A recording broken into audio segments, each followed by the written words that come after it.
So it's a great pleasure to welcome Professor Anthony Reddie, to speak to us tonight. I first met Anthony just a few weeks ago when I was on a conference that the Council for World Mission organised in Sicily looking at the refugee experience. And Anthony has just become the European Secretary for the Council for World Mission. But for many, many years he's been one of the foremost practitioners of practical black theology in the world. He's written 17 books, more than 17 books when this one comes out this coming weekend, numerous articles, and he's editor of Black Theology, the journal. He's also a fellow of Wesley House in Cambridge and an extraordinary professor, which I think is a wonderful title, an extraordinary professor at the University of South Africa. And he's going to speak to us this evening about Theologising Brexit, Liberationist and Post-Colonial Critique. Thank you very much, Anthony.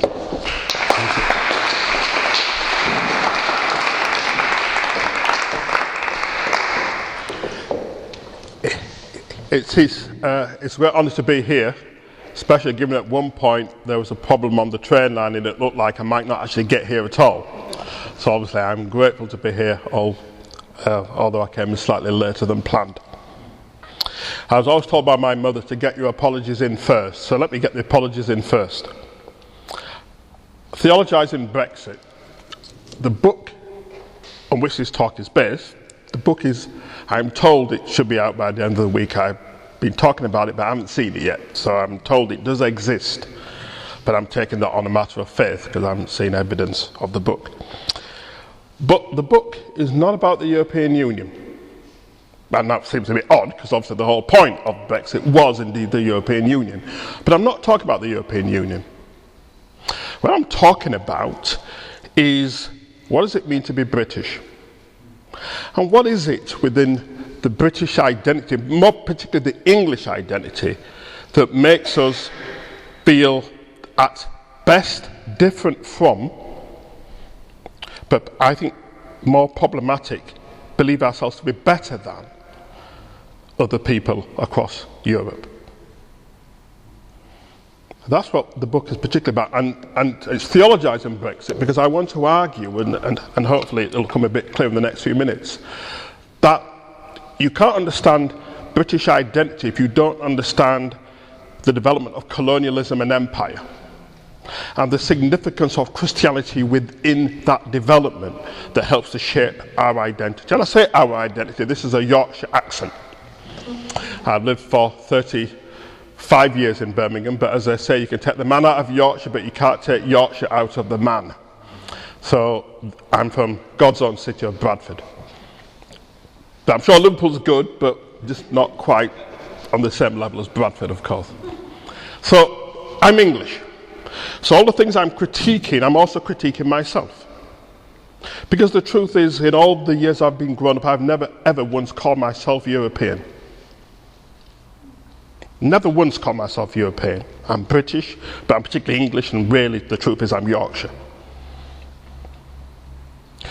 And therefore what I'm trying to articulate is, well, what is it about us that makes us feel ourselves to be different from the rest of the continent?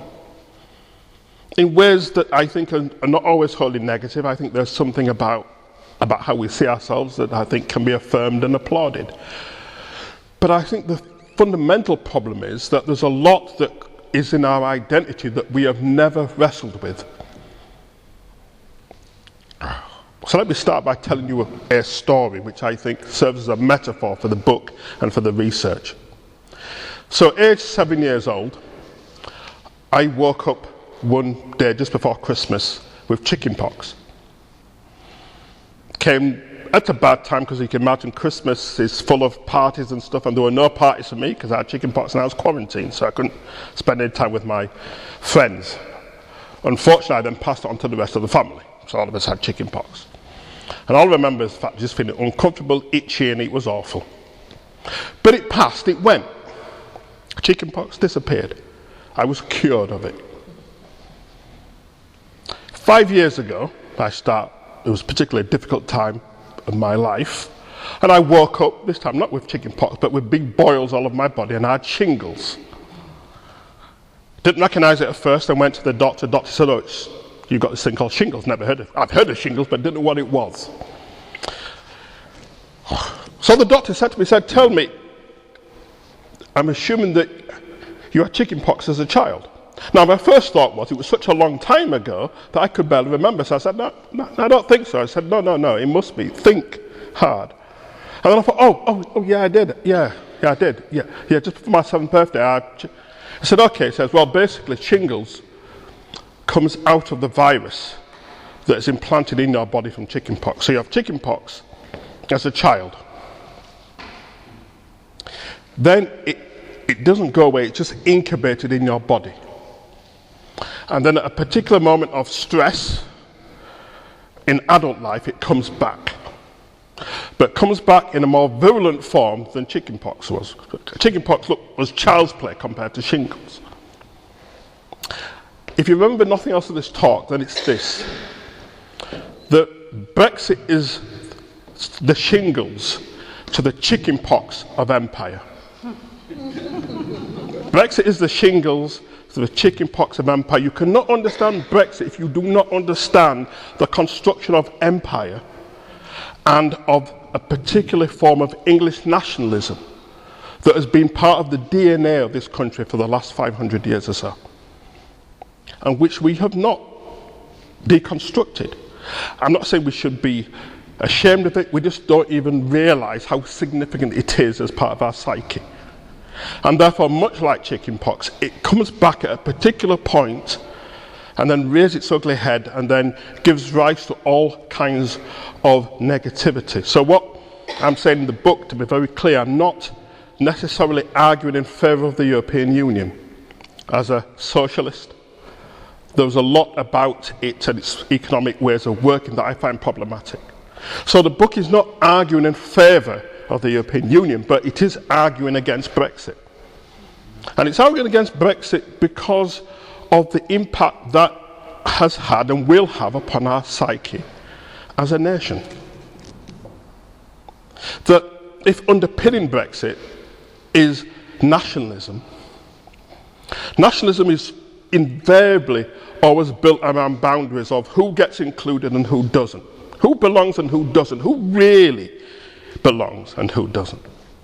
And Brexit is simply just ratcheted up this fault line that has existed in British identity, particularly English identity. Now in the book I kind of juxtapose between British and Englishness, but really what I'm really talking about is Englishness. And I think it's appropriate to be here in an Anglican church because actually I think at the heart of that Englishness in terms of the construct, and we'll get into some interesting conversations in a short while around how that's put together. But I think there's something about the Church of England as the Church of England that almost becomes a guarantor of English nationalism. That I think therefore has a particular challenge for the Anglican Church, but actually in fairness has a challenge for all Christian traditions in Britain. Around, well, how do we then become part of a way of helping to talk to each other, not across our barricades where we're lobbing insults at each other, but it says, but how then do we work constructively with this inheritance of particularly English nationalism, and find a way of both being proud of our history, but not in a way that excludes those who we deem to be not one of us. And that's a problem. It's not that nationalism is inherently bad, it's just that it's always constructed on notions of boundaries between those who belong and those who don't. So Brexit is the shingles to the chickenpox of empire. Therefore, we need to go back to understand very quickly a little bit about empire. I believe from my research that if you want to see the roots of Brexit, it goes right back to the reign of Elizabeth I. And she's significant for two reasons. Firstly, she is, I guess, one of the first great Protestant English monarchs. And it's very interesting that if you look at the language theologically around how churches spoke about what it meant to be English in the latter part of the 16th century, and how that was juxtaposed with the continent in general, but the Spanish Crown in particular, Armada of 1588, the language looks not dissimilar to some of the rhetoric used by the Leave campaign in order to defend our identity against those people out there. Slightly different verbs used, but essentially it's a similar discourse. And the reason for that is twofold. That even within the space of 40, 50 years, so her father, Henry VIII, one of our great monarchs, studied him to death at university in my first degree in history. The interesting thing about Henry VIII before the split in 1536 is that Britain is part of Europe. We are part of Catholic Europe. We are part of Christendom. We are part of it in the same way everyone else is. But also, crucially, Henry VIII goes to war with Francis I on the belief that parts of France still belong to Britain. That Britain had owned bits of France from earlier wars during the Plantagenet period. And although we had lost some of those holdings, he still believed them to belong to Britain. So we were still essentially a European country. Not least of all because we believed that parts of France were British. The crucial split comes with Elizabeth, his daughter, second daughter. She comes to power in 1558, and she's not Catholic, she's Protestant. And of course, at that point, what becomes to birth is this curious animal called the Church of England. Now, I don't want to be too disparaging as a Methodist as I talk about the Church of England here. But it is quite unique because it's Protestant in doctrines, but it still retains a lot of the Catholic framing of its history. So there's still bishops, and there's still archdeacons, there's still a sense of hierarchy. There's still a parish system. So it looks kind of Roman in aspects of its identity, and one sees that particularly in terms of Anglo-Catholicism. But it's Protestant, but it's not Protestant in the way in which the rest of Europe is. It's largely Lutheran and Calvinist. It's a different type of unique form of Protestantism. It is uniquely English. It is the Church of England. And very quickly then, when you then have this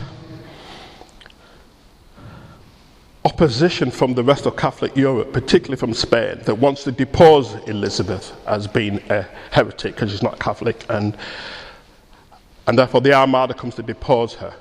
That's when English people then have this sense of, we are this island nation, we're not like the continent. We've got a different church, we've got a different national religion, we've got our queen, and we now see ourselves as separate from and different to the rest of Europe.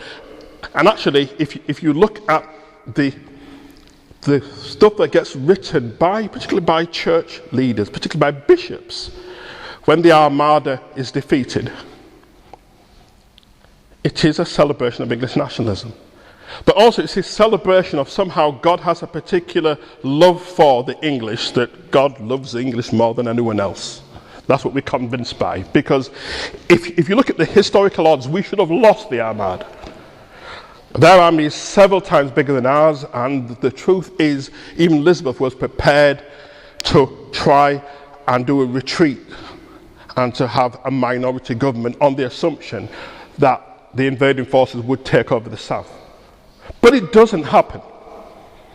Something to do with the wind and various other stuff, and the fleet never lands and we win. And of course people immediately said, well, of course this is God's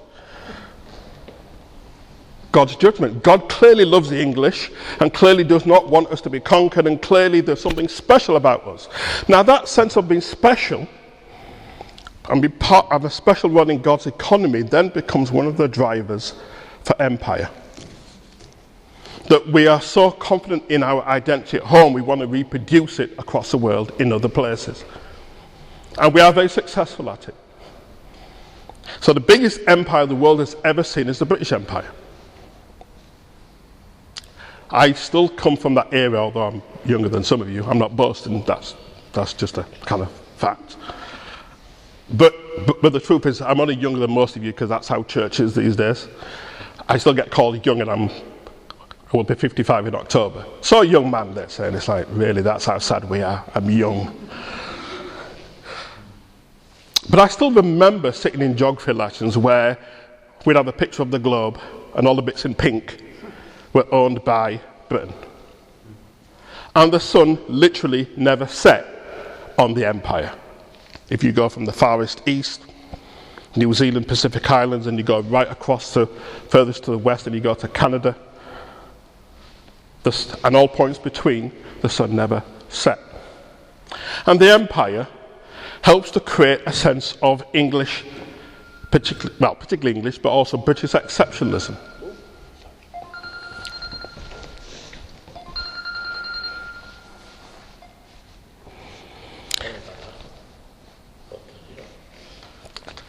And that's a friend of mine, by the way. Creates a sense of English exceptionalism, that clearly God has blessed us, because if God didn't bless us, then we wouldn't have such a fantastic empire in all parts of the world. The reason why I think Christianity is significant in that is because part of what helps to give rise to the growth of empire and the sense of justification and legitimation for empire is Christianity itself.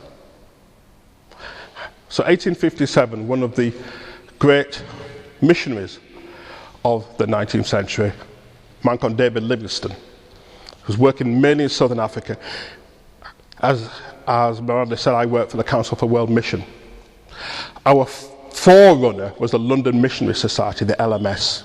Actually, it was one of the largest missionary organisations that sent missionaries out to all parts of the world to Christianise the world. And David Livingstone was an LMS missionary.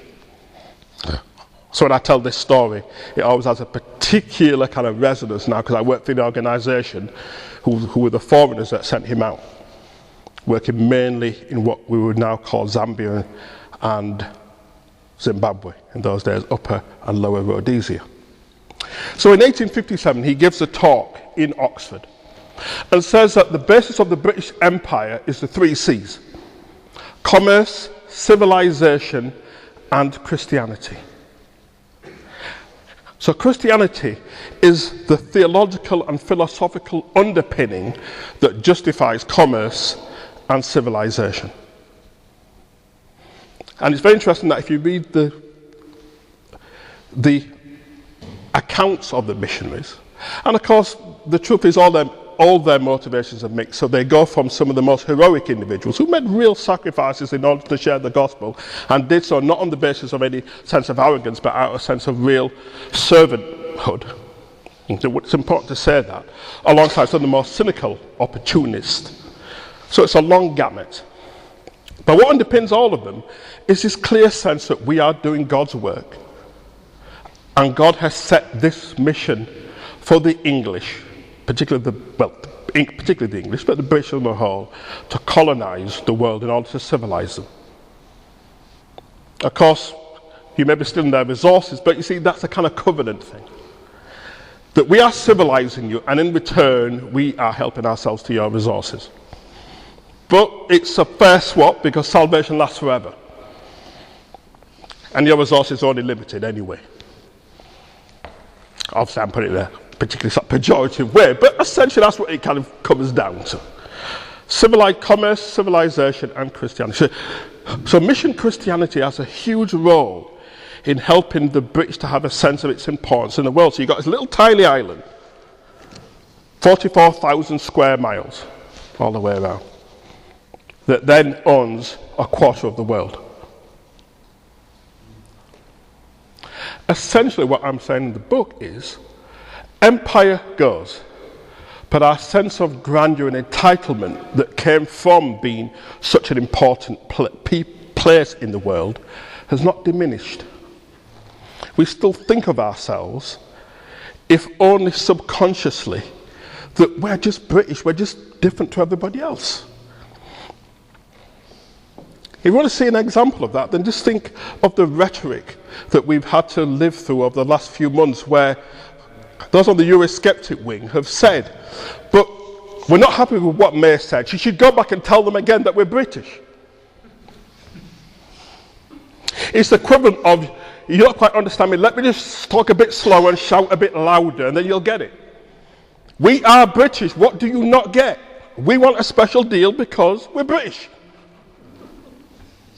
I mean, it sounds absurd, but actually that, in the mindset of many on the Eurosceptic wing, particularly those who are carrying a very strong form of English nationalism, it's powerful because it's not a rational thing, it's a visceral thing. It's just something like we just feel in our bones.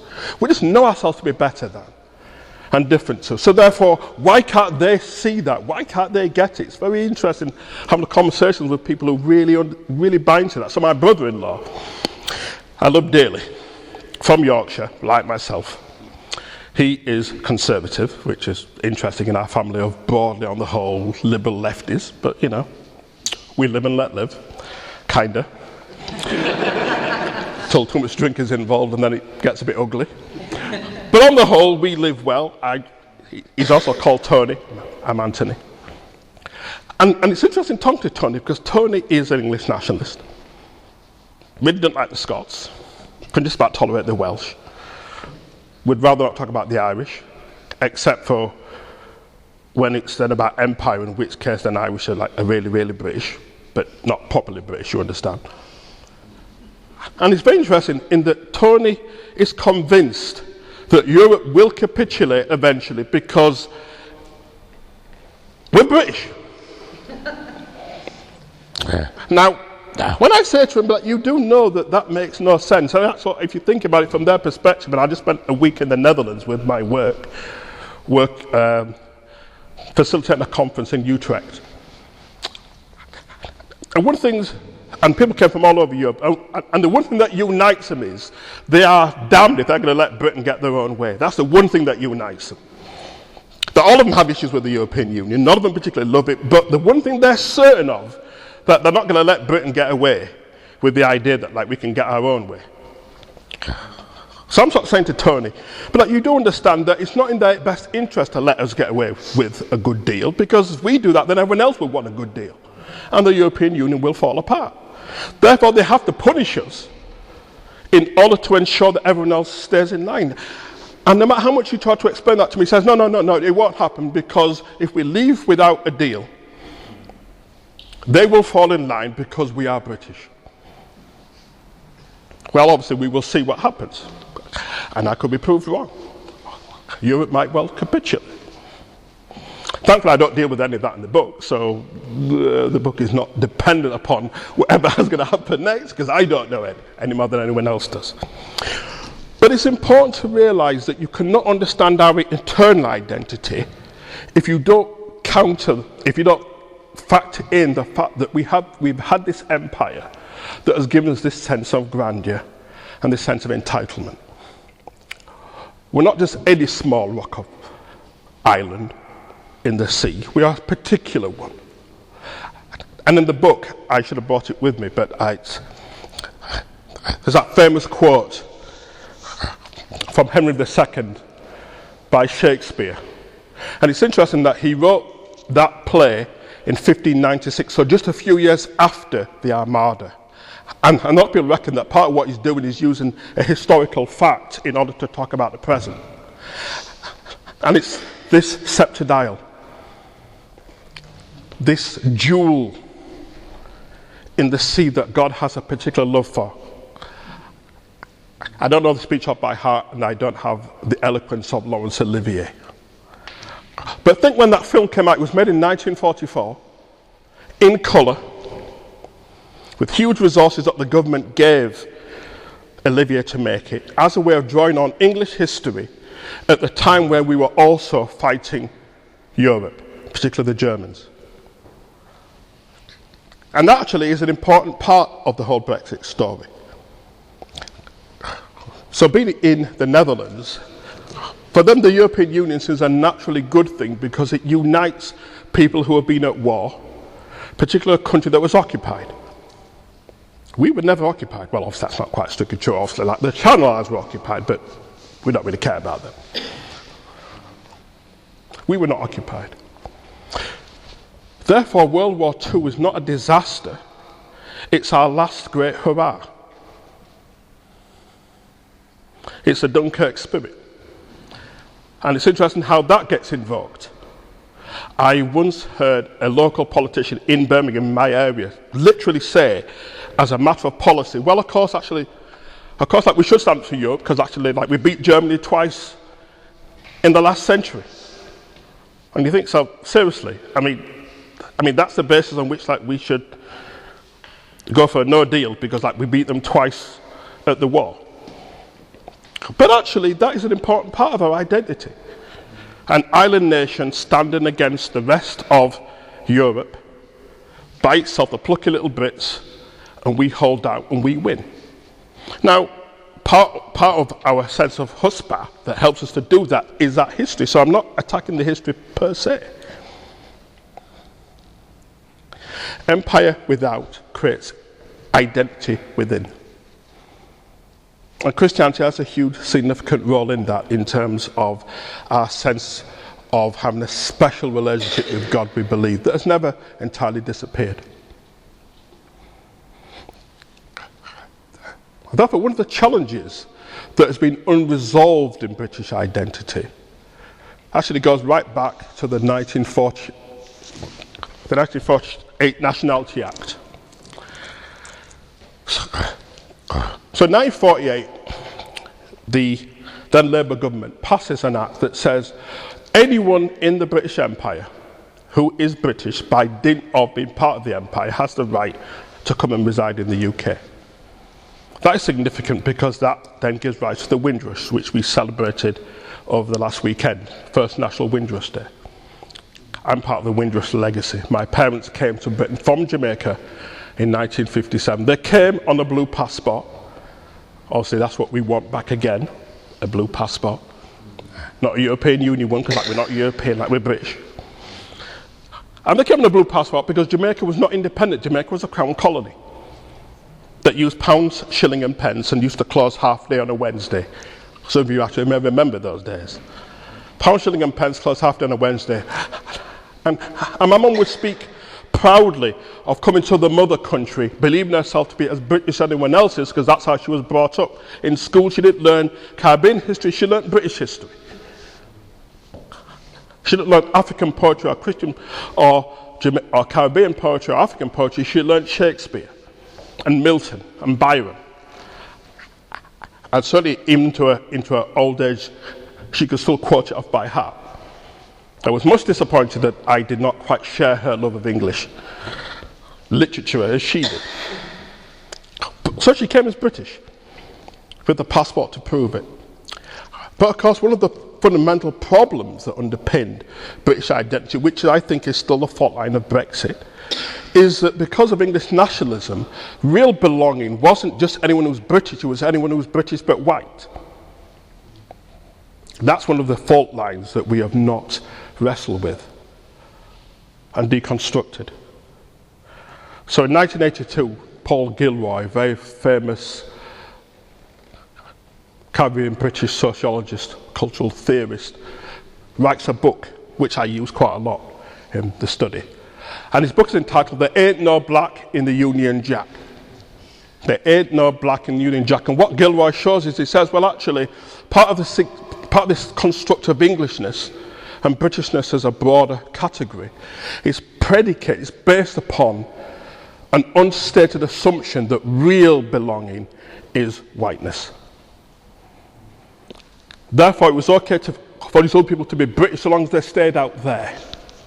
But once they came over here, we have never been entirely comfortable with communities that are not like us. And by like us, I mean most of you here in this room. It's why when my parents came with a blue passport to do the jobs, to be blunt, that white people did not want to do, they weren't celebrated on the whole, they were often seen as problems. Hence the old dictum in terms of housing, no dogs, no blacks and no Irish. There ain't no black in the Union Jack, said Gilroy in 1982. And that fault line has still been there, so we see 51 years ago when Enoch Powell makes his Rivers of Blood speech. And what's interesting, which history has sort of tried to exercise out of our collective memory, is how popular his speech was. So, Edward Heath, to give him his credit, there's not much good things I say about Tory politicians, to be honest with you. I'm an unreconstructed socialist, so as far as I'm concerned, wouldn't quite use the word Tory scum, because I'm much too polite for that, but I probably think it in my head if I'm honest. Not saying it's a good thing, by the way, I'm just saying that's just how, I come from a leftist trade union background. So I'm not, on the whole, particularly well accommodated to Tory policies. But it was interesting that Edward Heath sacks Enoch Powell the next day, automatically.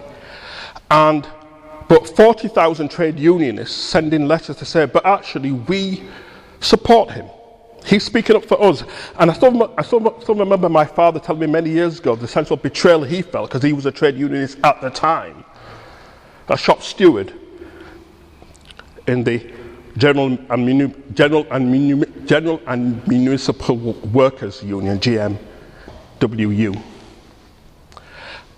And saying to some of his white colleagues he was working with, but since when did the union movement become racialized? I thought I was a worker as well.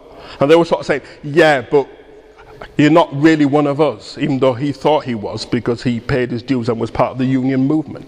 Suddenly the union movement showed its real intent that when they talked about the workers are never poor people from many parts of the world, they're poor people who have a sense of entitlement because they're really British, they're white. And we still see that now in terms of how Brexit has united both left and right. So even traditional Labour heartlands are happy to vote Brexit because in the end of the day, English nationalism brings in both right and left under a construct of whiteness.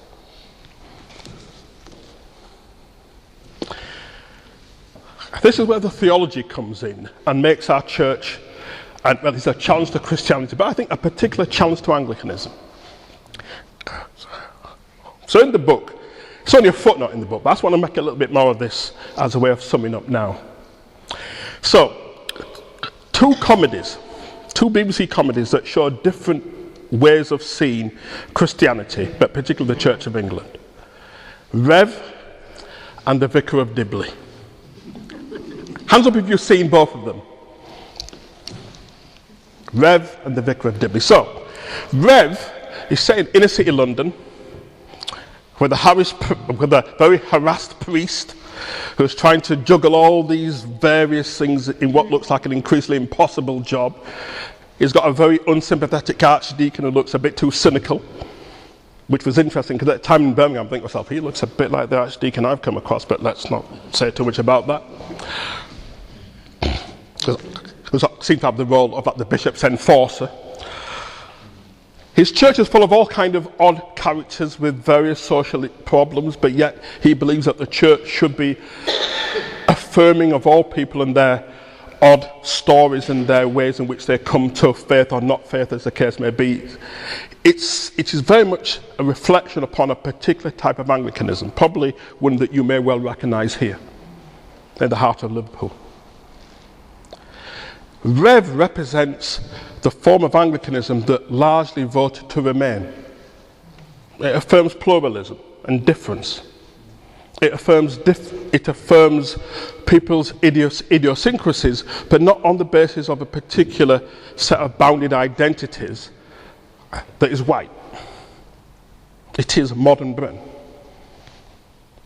Vicar of Dibley, nothing against it, but to be honest with you, it was never really my thing, if I'm honest with you. But that's rural. Again, full of very, very nice, odd, curious, idiosyncratic folk, which is kind of the way in which the nation thinks about the Anglican Church. That all churches are normal, but like the Church of England is the place where if you're a bit of an oddball, then that's the place you really should go, because it's broad enough to accommodate all kind of weirdos. Obviously, I'm not making any judgment on the people here, of course. It's rural. But of course, crucially, it's all white. That's the version of the Anglican Church that votes to leave. Now, to be very clear, that's not just anecdotal. That comes out of the research of Professor Linda Woodhead at the University of Lancaster in terms of the voting of various Christian traditions. Anglicans were the church that more so than any other voted to leave. But actually it's not uniform. So places that were more inner city or certainly urban with pluralism and difference, certainly conspicuous difference, voted to remain. Places that were more monochrome, white, rural shires, suburbs, voted to leave. If you ask people what is the quintessential representation that they like of English Christianity, it's not Rev. It's often the Vicar of Dibley.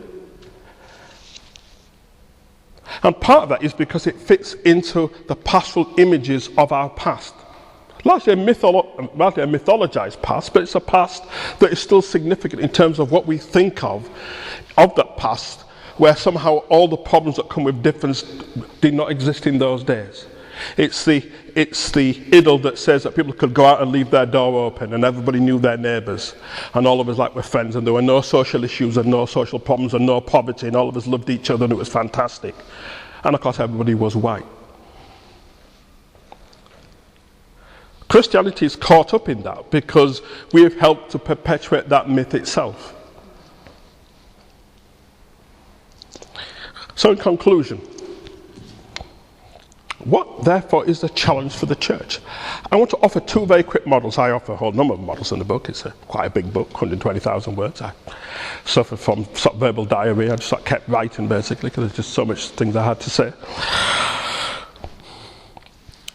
Two models that I think offer an antidote to all this. First is the body of Christ. That if we take our identity seriously in terms of what Paul writes in many of the New Testament letters, our identity is not just bounded to a piece of land and to a border or borders. It's not to say that those things don't matter. Every Christianity is some type of Christianity. Every place has its own particular expression of the faith that actually a form of localization, or what we sometimes call contextualization in academic stuff, exists. I know that at the heart of my Christianity, I am Yorkshire Chapel Methodism. So obviously, sitting here, I'm on enemy ground and I'm fighting the class war against you posh Anglicans who are bought into the establishment. It's a myth, but it's a myth that is still quite powerful in my own life. So even yesterday, I was at a service in Birmingham for the City of Sanctuary. And it was in the cathedral, fantastic service. The cathedral did a great job in hosting us and allowing the service to take place. And my brother was the speaker. Now, all of us grew up in Methodism, but my brother's since turned tail and joined the enemy, so he's now an Anglican. And goes to an Anglican church in Streatham. And I've confessed, and I don't say this with any pride, I'm just being honest. I sat there, so he goes forward and gives his talk. Well, kind of talks him, and as he's come back, he turns and then to the altar. And I'm thinking, what the hell are you doing? I mean, because in Methodism, we don't do any of that nonsense. So he comes out and goes and sits down. And then at the end, we do the blessing. And I'm sitting next to him, and he's crossing it. I'm thinking, what the? Because that is the antithesis of Yorkshire Chapel Methodism. We didn't do any of that stuff. Every Christianity is a certain type of Christianity. So, of course, it would be utterly absurd of me to say that therefore borders and sense of belonging that's linked to culture and ethnicity and the place where we come from has no of course it has significance. I am more Yorkshire because I am trapped in a particular mythologized version of it because I haven't lived in contemporary Yorkshire any time recently. I understand that. But the fact is that if we take our creed seriously, our identity is in Christ. Yes, we can be British and yes, we can be proud of being English, but that should never supersede our allegiance to anyone else who's in the body of Christ that is beyond this border. Therefore, one of the things we need to challenge is that sense of nationalism that wants to conflate Christianity with a particular group of people, as somehow God loves them more than God loves anyone else, which is happening increasingly across Europe. So even in the Netherlands, I'm sitting down there telling me that part of the rise of right-wing populist nationalism is using Christianity as a way of bolstering their identity as white Europe against these Muslim hordes who want to come and take over Europe. Christianity at its worst has been too accommodating to forms of populist nationalism. But actually, if we take seriously the inheritance that comes from the New Testament, Paul says in Galatians 3:28, in Christ there is no, all those differences that assume a form of entitlement for some and less for others, whether it's on the basis of gender, male over female, or Jew over Gentile. That whichever slave over free, well, free over slave, whichever form of hierarchy that exists in Christ, those things are demolished. They are deconstructed because all of us matter. I think the critical point, challenge for the church now in our mission is not necessarily to argue the case of being in or out of Europe. There are good reasons for not necessarily being in Europe.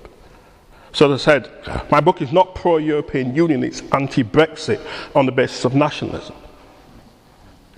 Therefore, what we have to assert, and I think it's entirely for me to applaud you what you do here, having been a bit unkind like to you Anglicans, so let me just kind of throw back like a few kind of morsels of goodwill here. And so that everything I've heard, certainly when I was invited, I looked online, you are an affirming, inclusive community that says all people matter. That is the gospel, and we have to hold to it because Brexit is the antithesis of that. It says that some people matter more than others. Some people are really British, but some of you are kind of pretending we're going to tolerate you, and others don't really belong here. So even the Windrush generation who came, invited, and have contributed huge amounts still get deported because in the end, it doesn't matter how long you stay here. If you've got black skin, you don't really belong. Secondly, the other thing to affirm is Pentecost, the festival that we've just gone through. Pentecost affirms cultural difference. That when those believers hear God's word, God's power in their own mother tongue, it's an anti-imperialistic challenge. God could have easily made everybody understand the common language of the time. And part of empire is always about trying to convert everybody into a particular central identity. But then the dishonesty of saying, but having converted you into it, you still don't really belong if you don't look like us. Pentecost says, actually, there was dignity in difference, like to quote the former chief rabbi, Jonathan Sachs. There was dignity in difference. It doesn't make life easy. It's not simply about holding hands and singing Kumbaya. I know that. But actually, it is to say that we see God in the other. Matthew 25:31-46, the sheep and the goats. There's nothing in the text that says that the people who don't see it are not good believers, but they simply do not see the other. And they don't see God. They don't see Christ revealed in the other. Therefore, what we also have to hold up as an important message against Brexit is that difference itself is not the problem. Economics is the problem. My heart cries out for the number of disaffected, marginalised white communities, poor white people, who honestly believe that rich white Tories really have their best interests at heart. How the hell could you come to that idea? I mean, seriously. It's sort of the false consciousness of whiteness that makes you feel that other white people have your best interests at heart, when really the truth is if you're poor and you're in a deprived area, all the other people who share it with you, they're the people you should be in solidarity with. Poverty has no colour. Poverty brings in all kinds of people. And if you want to see the lie about immigration somehow condemning people to poverty, and also remember, in the early part of the last century, people marched from Jarrow for jobs from the north, marched on Parliament, and immigration was tiny then. If you want to go further back and look at the work of Charles Dickens. And Dickens is talking about the urban poor and the disaffected, and that's the height of empire. That's the height of Britain's imperial power. And people are still marginalised and disaffected, and those people are the same ones now. And the same politicians that didn't care about them then don't care about them now, but are using them as fodder in order to push through a Brexit that they know can't work. And they won't suffer from it. It will be the poor, because the poor always do. Therefore, part of our role is that love drives out fear. Love of enemy. So part of my biggest challenge in this book is that my brother-in-law, who's a firm Brexiteer, is not my enemy.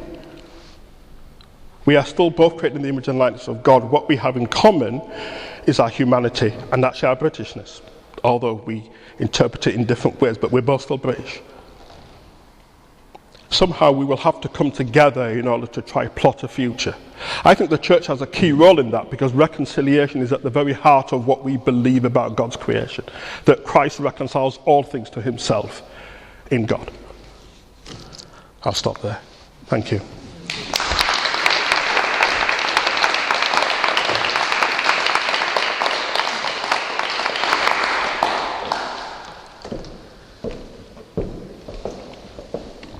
Thank you very much, Anthony. You're happy to take some questions, aren't you? Absolutely. Questions, comments? Andy, I thought that was brilliant, thank you. It was awesome. I think one of the problems that, I've come from a working class background, and I've joined the enemy as well. I'm about to become a curate in St. Helens,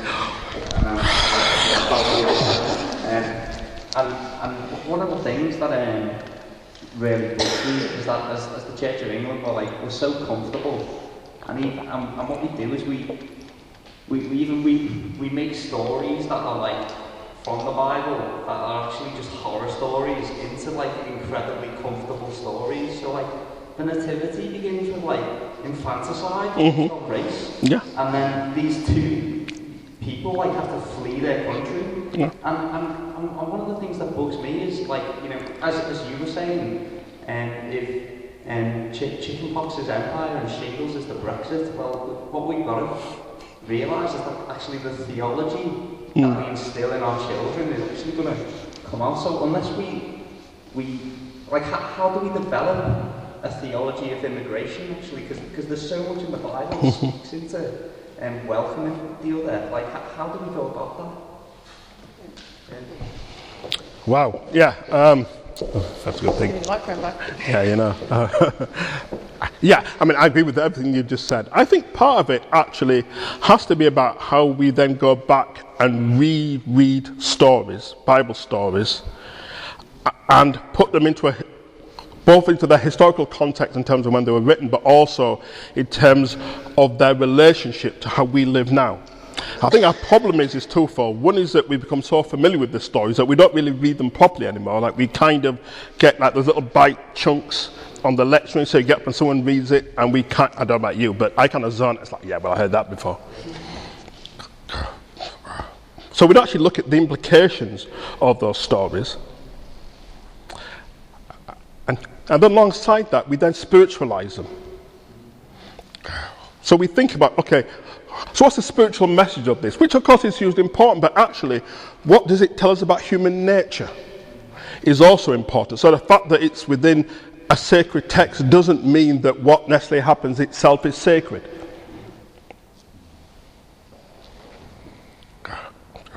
To give one very quick example. For years, I often worked with the Exodus narrative as being one of liberation, which works if you're like me, you come from a diasporan family. So my ancestors were African, they were taken in as enslaved people to the Americas in exile, away from home. Therefore, if that's part of your historical DNA, then of course you read that as a story of liberation. The Hebrews are enslaved in Egypt and God takes them out into the promised land. Now, we both spiritualize and just happen to overlook the fact that what we also see is ethnic cleansing in Canaan. land of milk and honey that's full of people who are already there. And God, according to the text, does not say, well, actually go and share the land. He says, actually go and commit effectively genocide. And we read that and then say at the end of it, and this is the word of the Lord, thanks be to God. I still remember an Anglican student many years ago when I was at Queen's who read one of the texts of terror, a famous book by a woman called Phyllis Tribble, a feminist scholar, who said a lot of the stuff in the Bible is really dangerous for women, particularly the Hebrew text, the Old Testament. And she read this particular text, and at the end of it then said, and this is the word of the Lord? At which point the then Anglican principal then hauled her over the coals like for the inappropriate use of irony. So actually, some of it is old-fashioned. What we need are more Bible studies in church. We need to get back to the biblical text and not just to read little bits of it in worship out of context, but actually to wrestle with this text and to say, God is in the text, but God is not in every single little bit of it. To follow as an example, sometimes part of what God is showing us in the text is how not to behave. Do not do this, because this is bad stuff.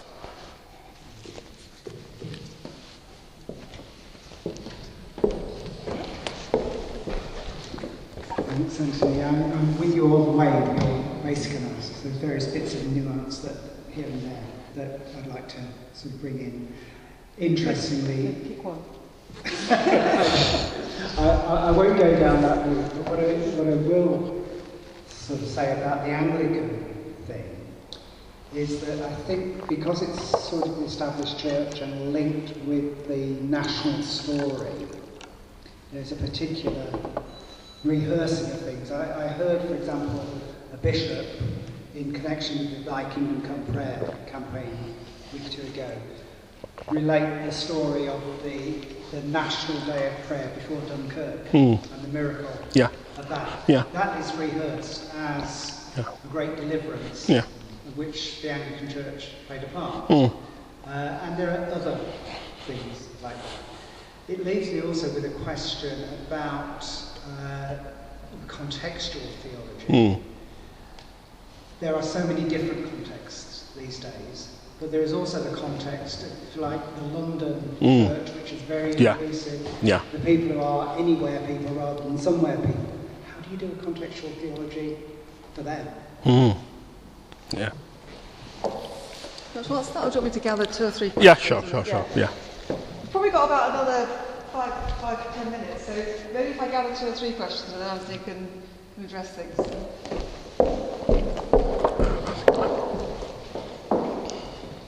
As a Catholic, I voted here Dr. Jennifer towards something worse off than anyone. Our working class priest from Wigan made some comments about working class, you're being ripped off. Yeah. At which point, this is about Brexit, one of our Christians stood up and walked out. How do you theologise someone who's already set? We've got a parish where I've been for about 20 years. How do you say to some folks who have been taught and believed with faith and great heart and great devotion, it was all wrong? Is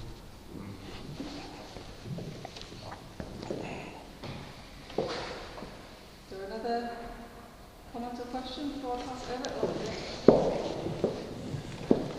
Despite Brexit and the rise of nationalism, are you hopeful for the future? I'll take the last one first, because I think it's quite an easy question. Actually, yes, I am. And the reason I'm hopeful is because I'm a Christian. My hope is not necessarily in human nature. I understand all of us are flawed and are sinful. But God is gracious, and God is righteousness. And if you look at history, through all the dark periods, there was always light. There's always that element of light. And I still remember it's a Dutch theologian, a guy called Theo Whitbelt, who says that when you look at nature, that like the birds start singing in the morning. And they sing before the sun comes up, because they sing in anticipation of the sun coming. They don't wait for it to come and then sing. They sing when it's still dark. But they sing in anticipation of what they know is to come. And I believe that whatever context we're in, however difficult it looks, that God is still God. And there was always a remnant. There was always, and actually, there's more than a remnant, because the truth is our country split down the middle. Therefore, what we have to remain is faithful and hopeful and loving. Yeah.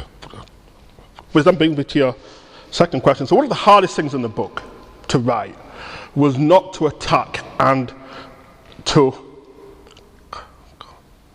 scapegoat anyone, particularly poor people, particularly poor communities. So when I think of East Bowling, where I'm from, who voted overwhelmingly to leave, these are people who have been poor for decades. They were poor when my family came. I've moved on. That's actually part of the narrative, I think, of kind of multicultural Britain, is that actually largely immigrant or migrant families move on in terms of social mobility, and the poor white people who were poor when I was growing up in the 60s and 70s are still there. Their grandchildren are there, and they're still poor. They haven't gone anywhere. And the church has largely, all the churches have gone from that area, all the churches have pulled out, including the Methodist Church. So actually we are part of the problem in terms of leaving people behind. That we have a good theology of social mobility, so I'm now a good middle class guy. Okay, in my head I'm still fighting the class battle, I'm still back in Yorkshire. But to be honest with you, if you make your living writing books and giving talks and conferences, you can't really kind of sort of still say that like you're like a working class urchin who's fighting the class battle and class war anymore, really, although I like to pretend I am. We have to find a way of saying to people, we understand your stories. We understand, all of us are part of stories, all of us are shaped by narratives. And all of us live with myths, because some myths are more helpful than others. Therefore, what we have to try and offer is a different set of narratives around what it means to be white and working class, that opposes some of the mythology that has been told for far too long around why people are feeling marginalised and disaffected and left behind. But it has to be done with love. And that's the one thing that I think that we should be able to cultivate. One of my heroes is Martin Luther King, who says, Christians above all people should be able to disagree without being disagreeable. At our worst, we are as disagreeable as anyone else is actually when we're fighting our own little tribal battles, whether it's about sexuality, about theology, or what we mean by church.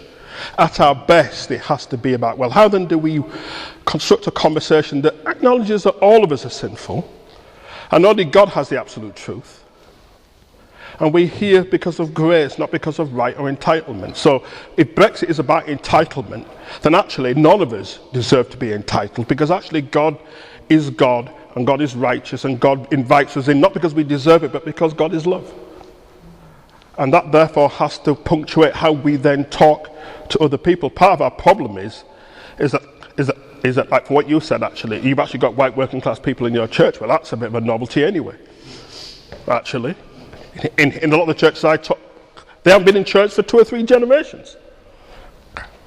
Therefore, how do you even earn the right to have a conversation when people see you as irrelevant and see you as arrogant and out of touch, and you left us a long time ago?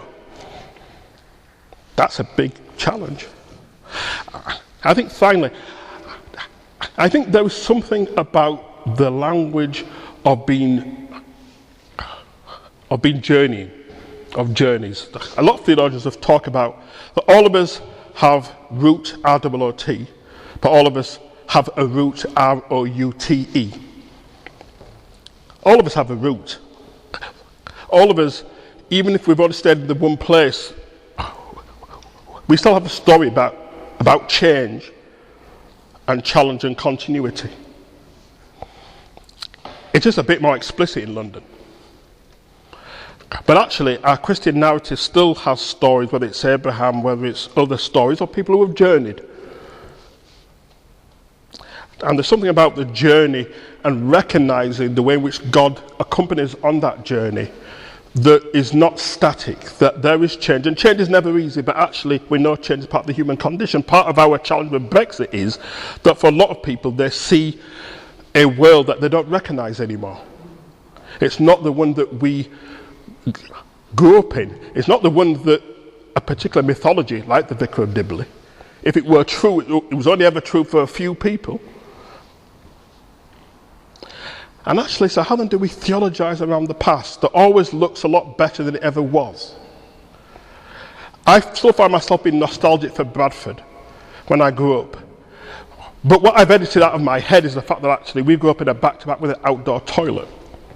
Now let me just be really graphic here for a few moments here. If you grew up with an outdoor toilet, you have to learn to regulate your bowels, because there's nothing worse than having to go out in the middle of the night, down the path to the privet down at the bottom with a torch into cold West Yorkshire, into an outhouse that was full of spiders and all kinds of creepy crawlies in the middle of the night, and yet somehow I still feel nostalgic for that. What the hell am I doing?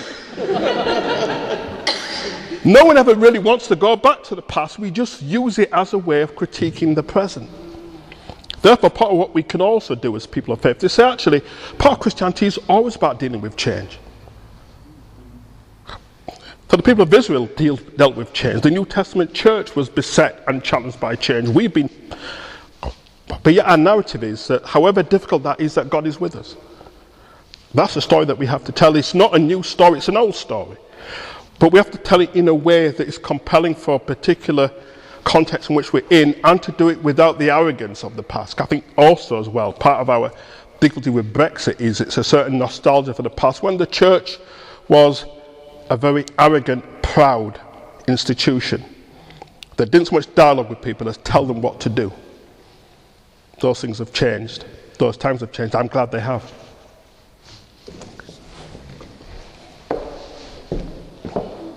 Well, thank you very much, Anthony. Can we thank Anthony for his...